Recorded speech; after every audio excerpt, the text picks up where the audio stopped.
alive in every way.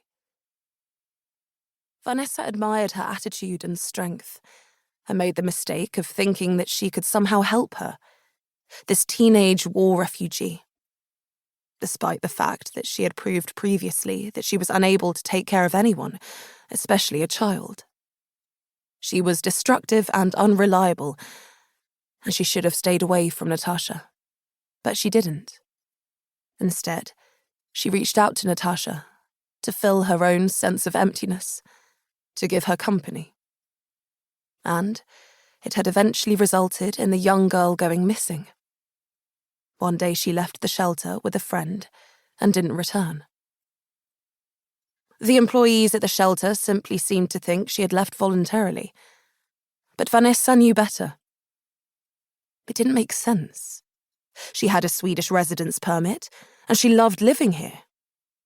But the alternative, that someone had abducted her, also seemed unrealistic. Who would do it, and why? It didn't matter that Vanessa simultaneously learned that she was allowed to return to the police again. She couldn't do it before she had found Natasha. She started her own investigation into her disappearance, and it finally led her to the conclusion that Natasha had been kidnapped by the Swedish drug gang, the Legion, and brought to a clinic in Chile, along with several other unaccompanied refugee children, where criminals were waiting to steal their organs and sell them to their rich clients. Vanessa had no choice but to head to Chile and try to save Natasha, and with Nicolas's help, she succeeded and brought Natasha to safety. Once back in Sweden, they decided that Natasha would move in with Vanessa and that she would become her legal guardian, a decision that made Vanessa very happy. But the happiness was short-lived. Just a few months after the events in Chile, Natasha learned that her father had survived the war and decided to return to him in Syria. It broke Vanessa's heart, but there was nothing she could do. Natasha should be with her father, her real family. So, here she was again, back where she started, all alone.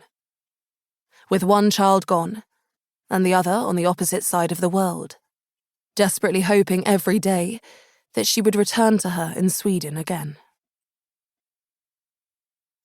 Now. Vanessa bit her lip so hard she could taste blood. She closed her eyes and pressed all 3 buttons at the same time. She screwed her eyes shut so tightly that dancing patterns appeared on the inside of her eyelids. She leaned her head against one shoulder and hunched up in anticipation. She didn't want to die. Not now. A few years ago, she wouldn't have minded. But not today. Not now that she had Celine in her life. Something to fight for. Something good. Something beautiful. Celine had trusted her. She needed her. 3. She felt tears well up. Her lips were trembling. The sinews of her neck stood out as she straightened her back, forcing herself to stand tall. She wasn't going to die cowering. She wasn't going to give the terrorists that. No one would ever know how she spent her last moments, but she would know. She told herself that that actually meant something. 2. Fucking murdering bastards, she whispered. She drew air into her lungs and realised that it could be her last ever breath. 1. Prologue. Every so often, 22-year-old Molly Barry would be flown to palatial villas around the Mediterranean, told to wait, then sent home with an envelope stuffed with cash, without her having to do anything except twiddle her thumbs. But at least she could usually play with her phone or read a book. This time, a dour-looking guard had taken her phone off her the moment she stepped aboard the 35-metre luxury yacht Lucinda. And she had managed to leave the book she was currently reading, Charles Bukowski's Post Office, at home in her apartment in Barcelona. The television could only get Spanish channels, and even though she had been living in Spain for the past few years, she could barely speak the language. But the payment was better than normal. 15,000